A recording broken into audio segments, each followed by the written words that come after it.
Estar en una mesa de lujo, ¿no? Grandes maestros a mi costado y tratar de llevar la última sesión de este curso, también diseñado por el doctor Fernando Torres. Y quiero poner las disculpas del doctor Pinto, que no va a poder acompañarme en la moderación, y vamos a hacer una pequeña corrección, no diríamos un cambio en el orden del tema, porque vamos a dar una presencia, vamos a seguir y vamos a dejar que todos los expositores presenten y al final de la exposición hacer todas las preguntas del caso.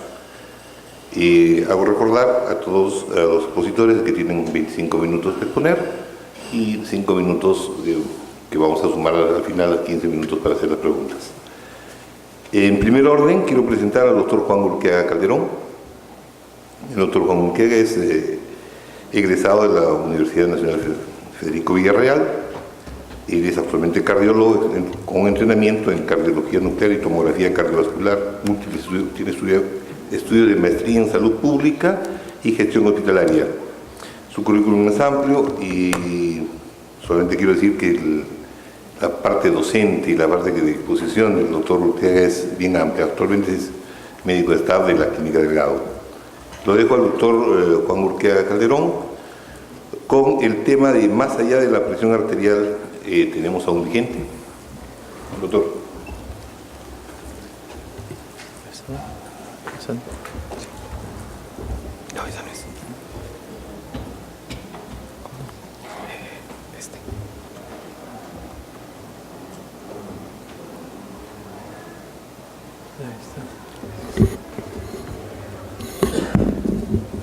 Muy buenas tardes, ya estamos prontos al cierre de este muy interesante e importante congreso, curso internacional, donde ya se viene llevando por muchos años.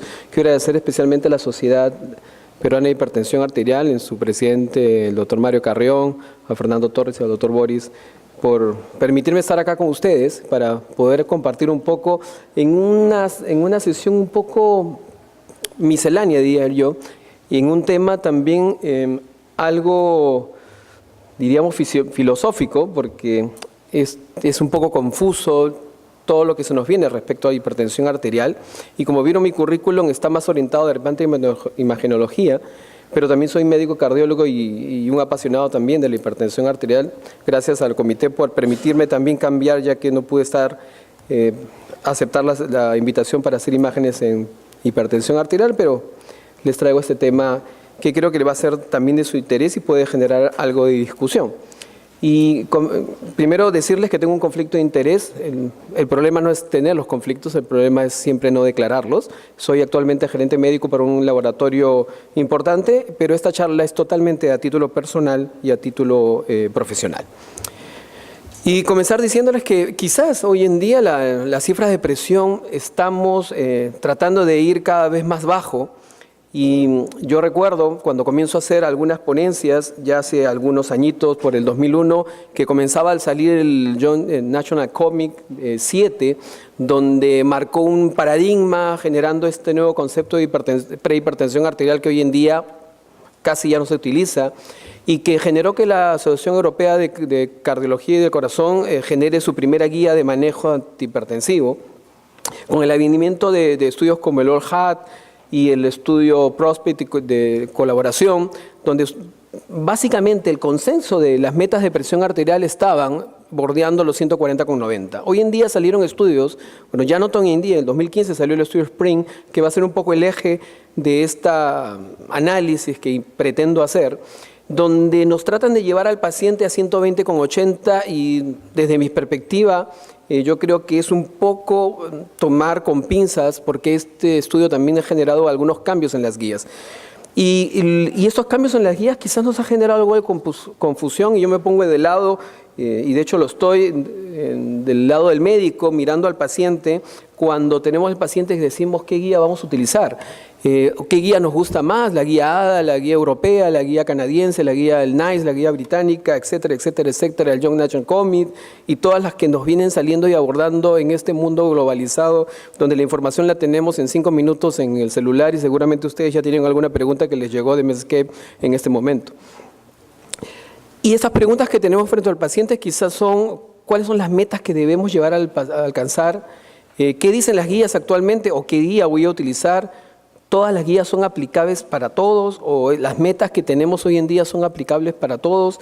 ¿Qué pasa con las poblaciones especiales o qué hay del concepto cuando más bajo mejor, este concepto que fue más acuñado para el LDL colesterol y a medida que salieron los estudios se fue jalando también para las cifras de presión arterial? Lo que sí sabemos pues que las guías son esto, son guías.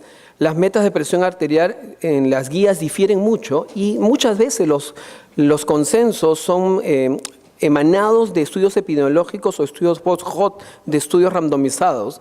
Y solamente quizás las últimas guías están tratando de orientarse más a la evidencia más dura a través de los estudios controlados. Entonces tenemos una serie de confusión.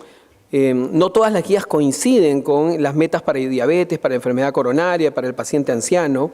Y de hecho, todos nosotros, yo recuerdo cuando trabajaba en el Hipólito Unanue, ponía todas las guías debajo del vidrio porque tenía un escritorio muy grande y ahora hay que decir de ti, María de Opingüe, qué guía voy a utilizar para mi paciente. Y si recuerden, desde el 2013, por ejemplo, esta es una publicación donde comparaba un poco las metas de presión arterial cuando salió en diciembre de 2013 y publicada en el 2014 la guía del séptimo comité, y donde más o menos, y esto puede ser controversial, nos decían que para todos pacientes con no mucho riesgo, sin riesgo, las metas de presión deberían estar dentro de 140,90, pero para el paciente diabético había discordancia en lo que decían las guías y debíamos llevarlo a 130, 140,80. Los pacientes con falla cardíaca entre 130 y 140 para sistólica y entre 80 para 90 en diastólica. Y comenzaba a aparecer, o comenzábamos a tocar a los pacientes ancianos, donde ya a raíz de un estudio nos podían decir, ojo, ahí podemos llevarlos a 150,90. Hoy han salido muchas guías, y hoy lo digo en el último año, esta guía del American College of Cardiology y de la Asociación Americana del Corazón fue publicada más o menos en diciembre del año pasado, básicamente a raíz de este estudio, por eso les dije que era un poco el pivot del estudio SPRING, y donde las cifras han bajado. Si ustedes ven, en la mayoría de pacientes, y lo que he hecho es resaltar un poquito los que más vemos y los que quizás más interés les ponemos, 130,80 comienza a ser esa cifra de normalidad o de target donde nosotros debemos llevar con tratamiento médico a nuestros pacientes. Y acaba de salir en junio en el europeo la última guía europea, que como toda guía europea es extensa, muy linda y más parece un tratado, donde ya nos dice igual, 130,80 podría ser en diferentes condiciones, como el diabetes, en enfermedad renal, podrían ser una de las la meta o el límite de presión, y aquí puede haber algunas variables. Y lo que me gusta mucho de esta guía, que ponen en rojo, como ustedes pueden ver aquí, que no necesariamente tenemos que ir más abajo de 120 en presión sistólica, porque esto podría traernos algunos problemas. Y este 120 nace, repito nuevamente, y esto va a ser el pivot, del estudio SPRING.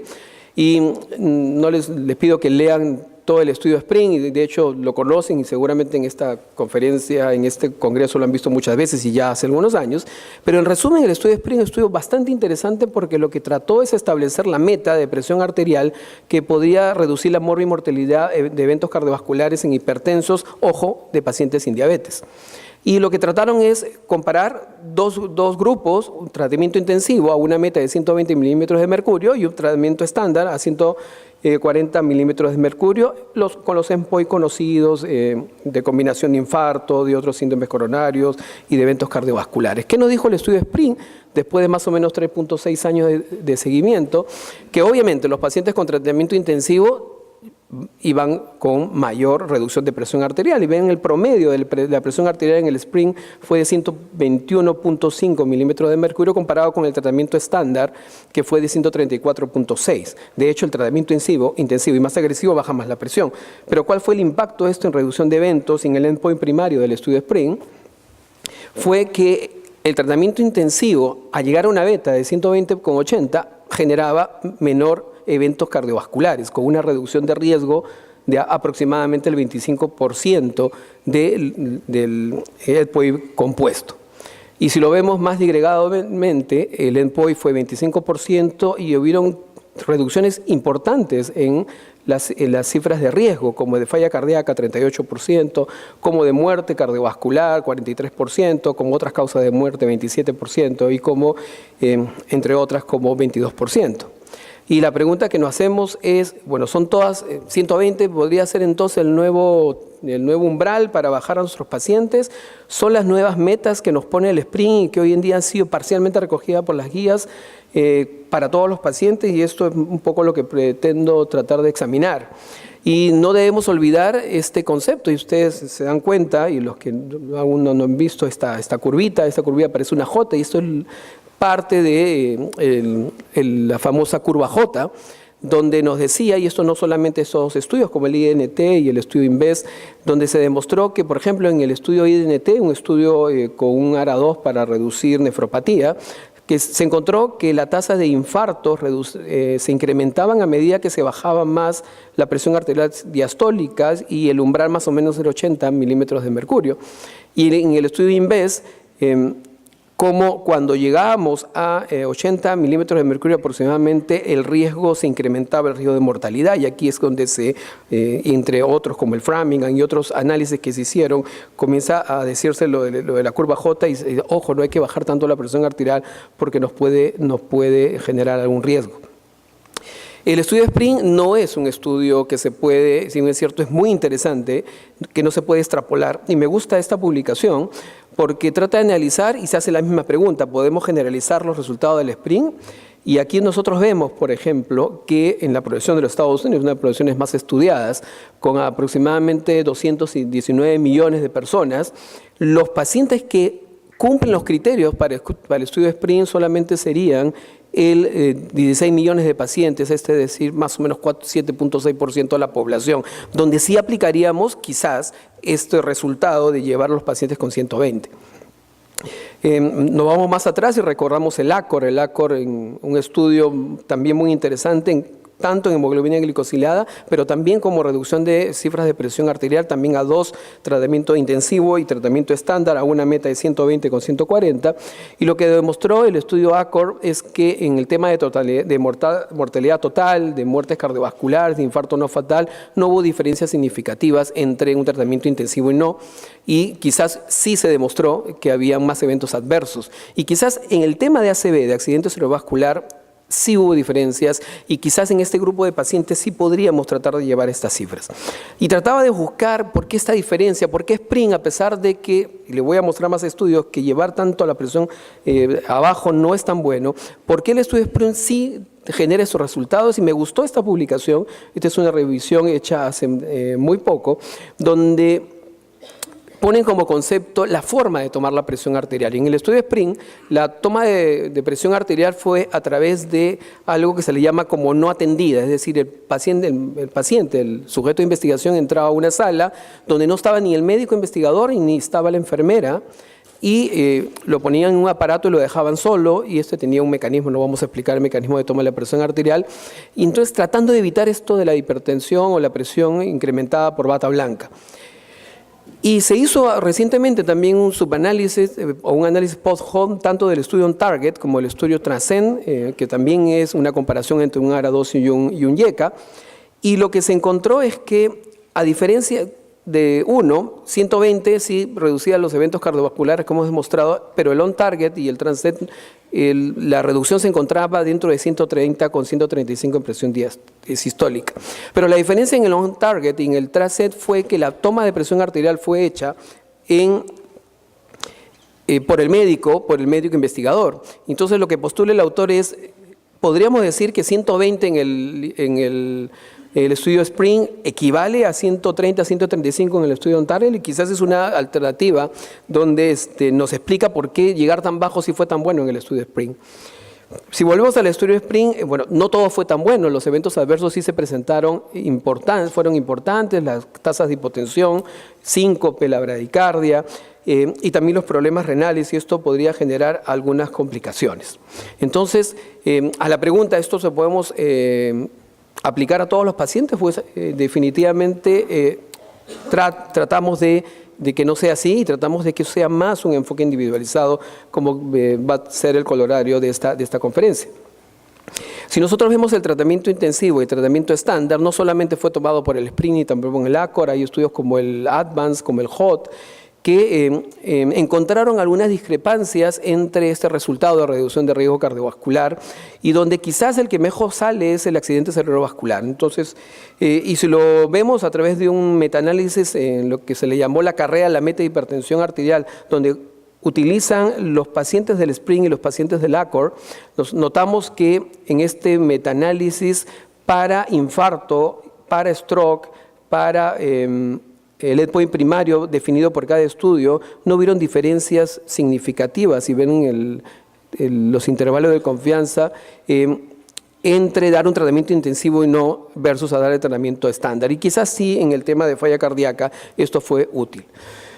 Eso es en población general, pero ¿qué pasa con el paciente diabético? Las guías nuevamente nos generan confusión, tenemos las guías NICE, las europeas, la Young National Comic, entre otras, pero lo más resaltante quizás es que la última guía, la guía europea del 2017 al 2018 ha cambiado de una presión diastólica de pacientes diabéticos a sugerir una presión diastólica en 80. Y el ADA también en la guía publicada este año, el ADA publica en enero todas sus guías, nos lleva la presión arterial para los pacientes diabéticos dentro de 130,80. Como ven, es un sinnúmero de números, valga la redundancia, y esto nos hace muchas veces confusión. Si vemos con respecto al tratamiento intensivo versus estándar, solamente los pacientes diabéticos, igual vamos a encontrar esas discrepancias. Pero eso es quizás más enfocado a la presión arterial diastólica. Si vemos la presión arterial diastólica, y este cuadro también me gusta mucho, si ustedes ven aquí en colores, en rojo los que no generaron beneficio, esos son los estudios clínicos que han tenido los pacientes con diabetes, si el beneficio fue neutro o si hubo un beneficio significativo de reducción de riesgo. Y vemos, por ejemplo, el estudio Roadmap, un estudio con un ARA2 tratando de evitar microalbuminuria en un estudio muy temprano, si hubiera una tasa de eventos aumentada, y esto no generó protección en el grupo de pacientes diabéticos, y otros estudios como el ADVANCE, que ya dijimos, o el ACOR, fueron como neutros. Sin embargo, la mayoría de estudios que obtuvieron un verdadero beneficio, y estoy hablando de presión sistólica, fueron los estudios que no llegaron a 130. Y aquí nuevamente nace la controversia. Miren los promedios de presión arterial que llegaron, el que llegó más bajo fue el estudio PROGRESS con 134, e incluso el estudio LIFE con 146, el estudio CHIP, el HOT 145 en presión sistólica, donde sí se encontró un beneficio, y por eso es un poco el título de la charla, más allá de la cifra de presión arterial, porque intervenir farmacológicamente al paciente, si bien es cierto, llegar a la meta, y estamos todos seguros que cuando más bajo o bajamos la presión arterial reducimos el riesgo, pero si damos un tratamiento adecuado, sí podemos generar reducción de riesgo en términos de que el medicamento que utilizamos podría tener algunas cosas adicionales.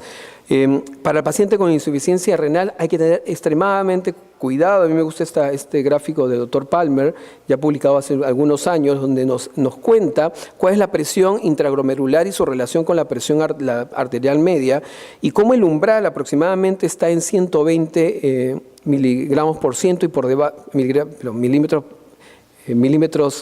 de mercurio, disculpen, y ven cómo pasando este umbral la presión glomerular podía ir alterándose, y esto generando algunos problemas renales. Y nuevamente volvemos al SPRING, que nos demostró que bajando en el grupo de pacientes con 120 de presión sistólica, la mayoría de pacientes, la mayor cantidad de pacientes tuvieron incremento de falla renal aguda, casi el doble de los pacientes que tuvieron un tratamiento estándar.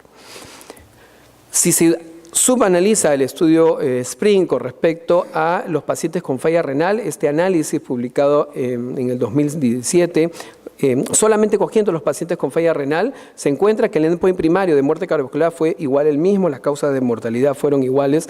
Sin embargo, en los pacientes con falla renal e hipertensión sin diabetes, que son llevados a 120 milímetros de mercurio en comparación con 140, sí es cierto, se redujo las tasas de eventos cardiovasculares, pero sin mayor evidencia o efecto sobre la falla renal y tampoco un mayor efecto nocivo. Por eso que quizás la guía americana con su umbral de 130 y su meta de 130,80 pacientes renales podría ser una buena alternativa como meta para los pacientes con insuficiencia renal o enfermedad renal.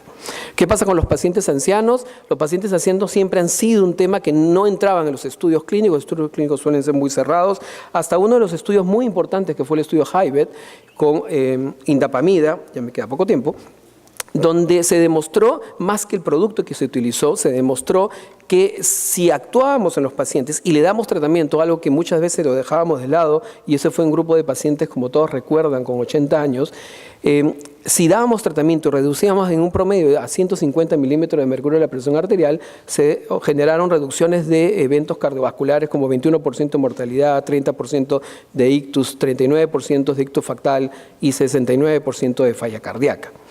Y esa revisión que les traigo también trata de evaluar si es que el tratamiento y las metas intensivas o no podrían tener impacto. Es un network meta-análisis, un meta-análisis con un algoritmo mucho más complejo que trata de unificar la variabilidad que tienen los estudios clínicos, y lo que nos termina diciendo este nuevo metaanálisis publicado este año, que no hay diferencias significativas en los pacientes ancianos con respecto a una terapia intensiva o una terapia estándar, y que tampoco, si utilizamos un medicamento de primera línea como un subanálisis que hace este estudio, tampoco hubo diferencias significativas. Y esto nos hace pensar si debemos llevar al paciente a esa meta tan baja o no. Nuevamente, otro estudio, también publicado en el 2018, que trata de analizar la mayoría de estudios que utilizaban poblaciones ancianas, tampoco encontró mucho significado. ¿Qué concluye ese estudio? Y esto sí lo quería compartir, es que los ajustes de presión arterial a 140 o incluso a 150 en pacientes mayores de 75 años de edad podrían intentarse siempre y cuando son bien tolerados. Bajar la presión arterial menos de 140 o 130 en pacientes mayores con enfermedad coronaria, con diabetes, con enfermedad renal, podría intentarse solo si el paciente lo tolera. Y el concepto de fragilidad es un concepto que se está trabajando muchísimo y está muy en boga. Hay que evaluar al paciente anciano, hay que ver qué tan frágil es, hay que evaluar el tema de sarcopenia. Estos pacientes, definir muy bien en nuestro paciente y a qué meta lo vamos a llevar. No todos nuestros pacientes ancianos son lo mismo, y no porque un estudio o otro estudio nos dice que les fue bien, hay que ver si nuestro paciente entra en ese grupo de los estudios clínicos. Así que quizás a modo de recomendación, la recomendación que hace la última guía americana, sí, de llevar a los pacientes mayores de 65 años a una presión de 130 podría ser quizás adecuada siempre y cuando el paciente tolere. Solamente un vistazo en pacientes con enfermedad coronaria, un análisis que encontré demostró que tampoco intensivo versus estándar genera mayor impacto en reducción de eventos cardiovasculares. Así que, y en los pacientes con falla cardíaca, definitivamente sí, mantener una presión más baja, menos de 120, y eso es por un mecanismo ya del mismo ventrículo izquierdo, quizás sí podría ser beneficioso, como ven en ese estudio, con respecto a la tasas de hospitalización y las complicaciones de los pacientes con falla cardíaca, en este caso con fracción de eyección preservada. ¿Qué otras estrategias, más allá del tratamiento antihipertensivo? No he querido entrar a hablar de medicamentos ni de estudios clínicos per se, sino hablar simplemente de estrategias. Bueno, una estrategia es darle manejar los lípidos a los pacientes con hipertensión arterial en busca de reducir los eventos cardiovasculares. Y el estudio que más me gusta, es el estudio HOPE. El estudio HOPE es un estudio que comparó un antihipertensivo con una estatina, tratando de ver si en los pacientes de riesgo intermedio ameritaba dar una pequeña dosis de estatina, o los pacientes con riesgo intermedio que no necesariamente tenían hipertensión arterial, pero tenían este riesgo, era adecuado darle un tratamiento con un antihipertensivo, que son los que ustedes ven acá. Lo que se encontró, que manejar pacientes con cifras de presión arterial por debajo de 140 y darle un antihipertensivo no tiene impacto, no tiene reducción de eventos cardiovasculares. Y lo curioso, y por eso me gusta el estudio, es que cuando se le da estatina a este paciente de riesgo intermedio, una estatina de baja dosis, en pacientes hipertensos y en los no hipertensos, en los que estaban menos de 140 miligramos, 140,90, se encontró que sí hubo una reducción de eventos cardiovasculares bastante interesante con respecto a al manejo de estatinas. Así que esto podría ser una nueva estrategia y valorarse nuestros pacientes, obviamente, si son ancianos hay que ver y chequear muy bien el tema de intolerancia a la estatina, que no lo revisamos y cada día se presenta más cuando los buscamos. Otras estrategias, bueno, fueron los nuevos medicamentos antidiabéticos como la epoglifosina, que están teniendo algunos resultados importantes, pero no voy a entrar porque no es el tema del caso. Termino 5 minutos antes de lo pactado. A modo de conclusiones, como le dije, esto es más o menos una revisión de alguna forma crítica o no de cómo estamos llevando y cómo, desde mi punto de vista totalmente sesgado quizás, vemos a los pacientes y cómo nos complicamos con las guías y cómo al final no podemos aterrizar los estudios que nos salen directamente a nuestros pacientes como una sola receta o receta de cocina. En conclusión, existe nueva evidencia en relación a las metas de presión arterial. El estudio PRIM es un estudio interesantísimo. El tratamiento intensivo se asoció a más eventos adversos, pero también a reducción de eventos cardiovasculares, pero en una población bastante seleccionada.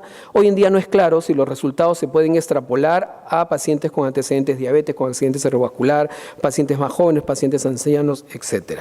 Entonces, con esta forma, quizás podemos decir que las guías son generalmente esas, son guías, y que se deben aplicar directamente e individualmente a cada paciente. Y termino con esta, venía hoy día de viaje y me encontré este artículo y me gustó mucho y que no llegué a traducirlo, pero se los leo aquí abajo. Dice: los clínicos deben tomar un acercamiento y un manejo individualizado de los pacientes con relación a la presión arterial, viendo balanceando, valga la redundancia, la balanza, ¿no? Entre el riesgo cardiovascular, cuánto voy a impactar en el riesgo y en otras comorbilidades y posibles eventos adversos que podrían tener. En conclusión, la terapia, si bien es cierto, las guías nos guían, la terapia la hacemos nosotros, frente al paciente, individualizando y conociendo perfectamente a nuestros pacientes. Muchas gracias.